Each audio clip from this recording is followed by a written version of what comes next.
So Iris, you come in to buy pre-Columbian pottery, and look what I've done to you. I've asked you to help me interview somebody. I know, isn't it wild, the 360? Yeah. So how did you hear about the estate items here at Primal Gallery?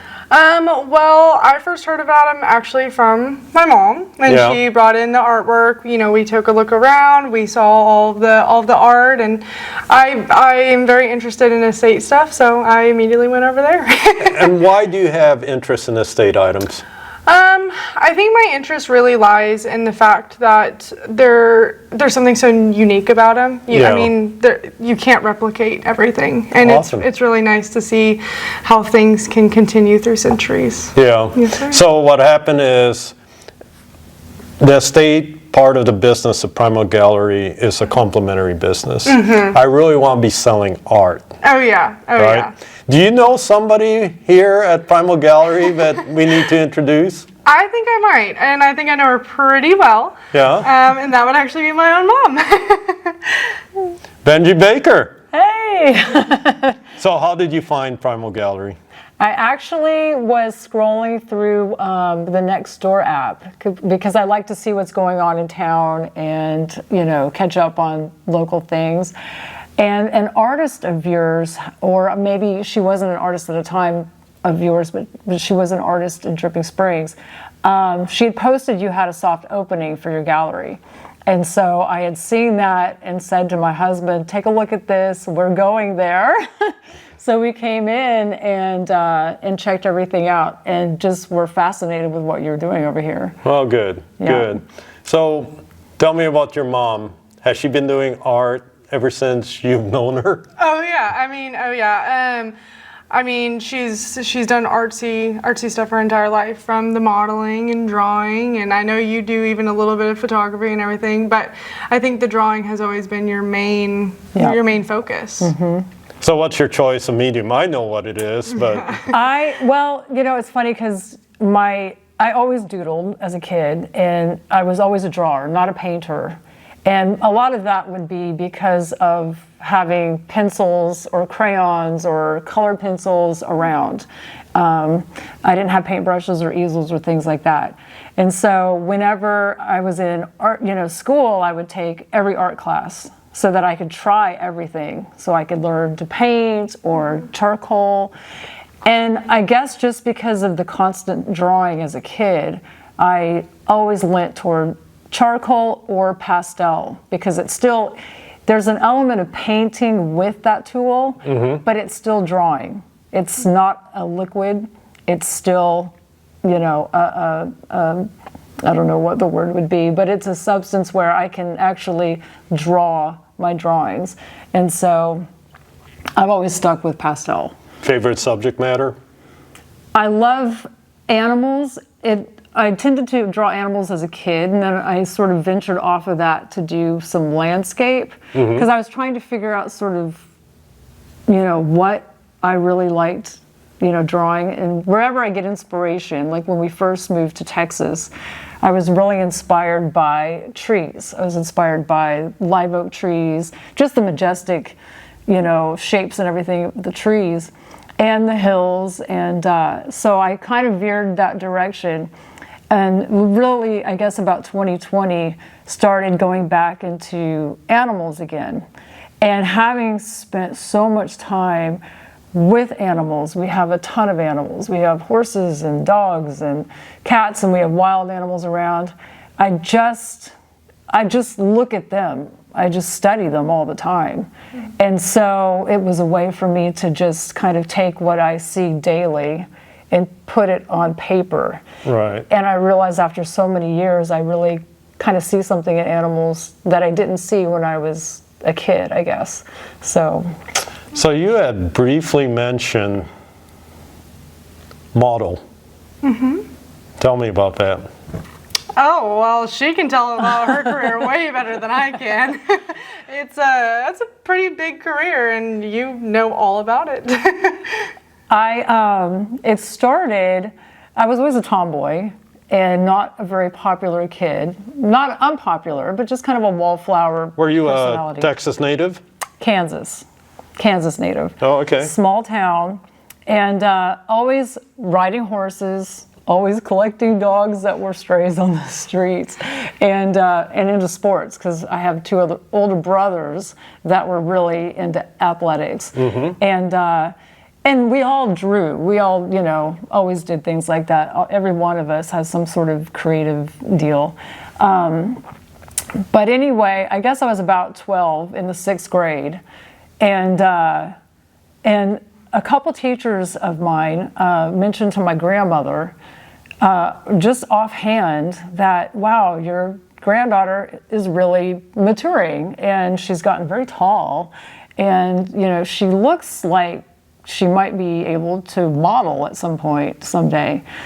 And literally when that idea went into my brain, I was determined that's what I was going to do.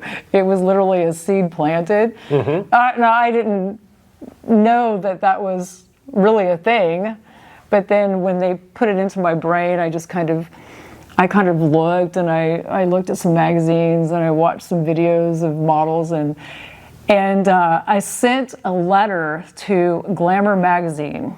This is in the 1980s. Wow. And because I had one, and I sent it to one of the editors, and I said, my name is Benji Reed. I want to be a fashion model, and can you tell me how I can do that? And they sent me 2 letters back. Really? They did, and they told me, they listed the top 10 agencies in New York and what the criteria was. And they said you have to send a couple pictures and give them your stats. And I did. And I actually got some callbacks from a couple agencies in New York. So, oh, that's neat. So, Kansas to New York. What brings you to Dripping Springs? Well, my husband is from Texas, a native Texan. And so I introduce you as Benji Baker. Yes. Your husband is? He's a baker and a photographer. His last name is Baker. He's a fashion photographer. And so we met while I was a model. We met in Europe. Okay. And got married and lived in New York, which is where Iris was born. And so I guess it was after 9/11. Iris was born May 15 of 01, and September 11 happened 01. And it really kind of changed everything. Oddly enough, I really wasn't even sure before that happened, what raising a child in New York was going to be like, because I wasn't raised in a big city. I wasn't raised in a city at all. And we didn't have family up there. And so just with all the things that transpired, it made sense to move closer to family. And he just started looking at places on the internet, and he was like, I really like the Austin area, and I'd like to see what they have down there. Right. And so literally over a weekend, we found our place that in 2003 we moved down here, and we've been ever since. So Have you inherited any of your mom's artistic skills? A little bit. I'd say more than the drawing aspect. I'm more into photography, so I guess that's a little bit more on my dad's skills. Oh, interesting. But I still, I enjoy drawing. I wouldn't say I'm as good as her. I would disagree. I've got pictures of her doing when we were first down here in 03. We didn't have a TV for 2 years. And we literally would be out in the country, and all we did was draw pictures. Wow. We did pastels, and she would be sitting on the table and just picking up all the pastels and doing, drawings and things. And Probably was more coloring myself than the paper. Yeah, you were. I've got great pictures of that he took. And so, no, she's really actually great with the pastels. Hey, I'm looking forward to selling some of your art in addition to your mom's art. Heck Are yeah. you a Red Raider? I am, yes sir. Hey, I got my undergraduate in engineering from there. Excellent. So for me, Yeah. to go from engineering to art, that was a 180. For you, modeling to Austin, when did you I would say take it more seriously? You mean drawing? Yeah, I did not, I didn't draw when I was modeling. I didn't really I did a little bit of theater, different little things that were creative. But for me, to be able to have a space to draw, I have to have my pencils and my pastels. I have to have a space where I've got room. Things are out. I've got paper, I've got inspiration, and living in a place like New York, it was for me more about meeting cool people. It was about, discovering, all the different things. I didn't really want to be home. I wanted to be out. I wanted to be seeing things and doing things and a part of things. So that was what was great about living in the country and moving to Dripping Springs, because there wasn't a lot even back then when we moved here to do here. And that's when I really got back into drawing, which is again how I started, growing up in a small town. That's just what you kind of did, rode horses and drew pictures and things like that. My wife and I moved there. Dripping Springs was one of the fastest growing counties in the U.S. 2 years ago. And so this gallery has exploded. In addition to you, I've got, I think, 82 other artists right now. That's amazing. Yeah, and behind you we have some of your art. I'll put some pictures. The one on your left shoulder is your latest creation. What's it called? It's just called Wild Horses, because that's exactly what it is. I really was inspired to work on some larger paper, and I wasn't really sure what my subject was going to be, but I do horses a bit.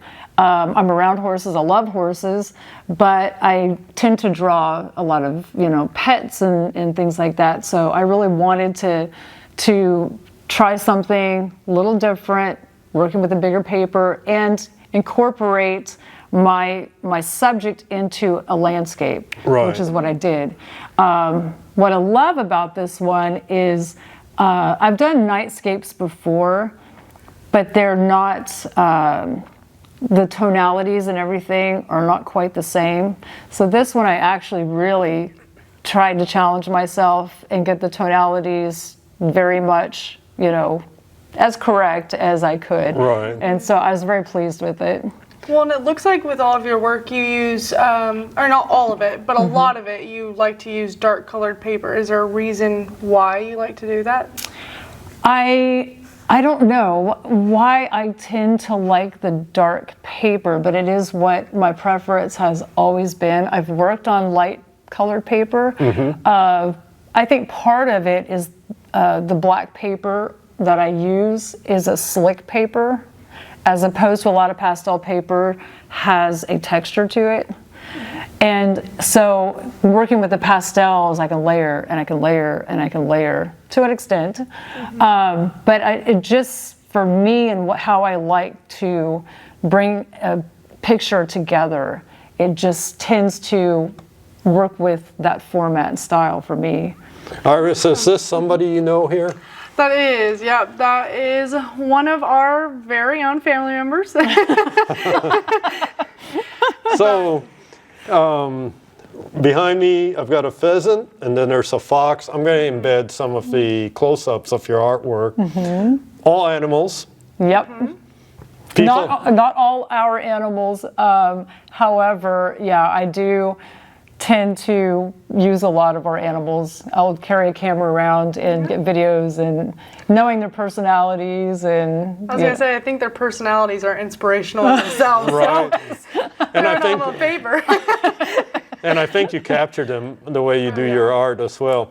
So if somebody wanted local scenery, local. So for example, here at Primal Gallery, some of the biggest sellers are longhorns, horses.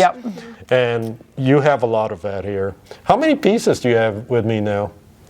Oh gosh, maybe, is it 8 or something like that? Yeah, that sounds Rabbits, about right. foxes, Yep. And so Yeah, anyone watching this is going to go, hey, where can I get Benji Baker's Right, her pastels, animals. right? So how do people find you? So, really, I mean, you can find me here at the gallery, Okay. obviously. And also, I have an Instagram page. What is it? It's BB_pastel art. Okay. Yes. And I'm going to embed that in the video so if people need to find you. Perfect. Yeah. So, and when am I going to get your photographs? I can text them to you.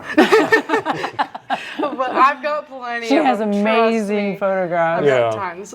Yeah. Well, good. I'm looking forward to this. Yeah. So, well, thanks for joining us. Well, thank you for having me, and thank you for having my artwork here. I really appreciate it. It's fun.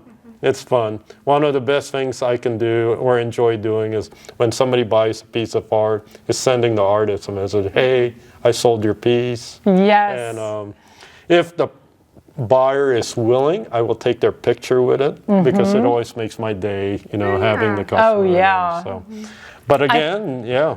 Well, and I think it's really cool as an artist, because you had done that actually. Right. So you sold a cow actually. Yep. And a Hereford cow, and it was really neat seeing the couple that bought it, because you never know who. You sort of have an idea of who you think might buy your art or like your art, right. but it's funny. It can be anybody really that appreciates what you do. So. Yep. And thank you for having me as well. I know that was a full 360, but it's fun. No, I It's very appreciate fun. the help, and we're going to put you on the website now, so you might have a second gig coming here. Well, wonderful. Well, thanks again. Oh, thank you so much.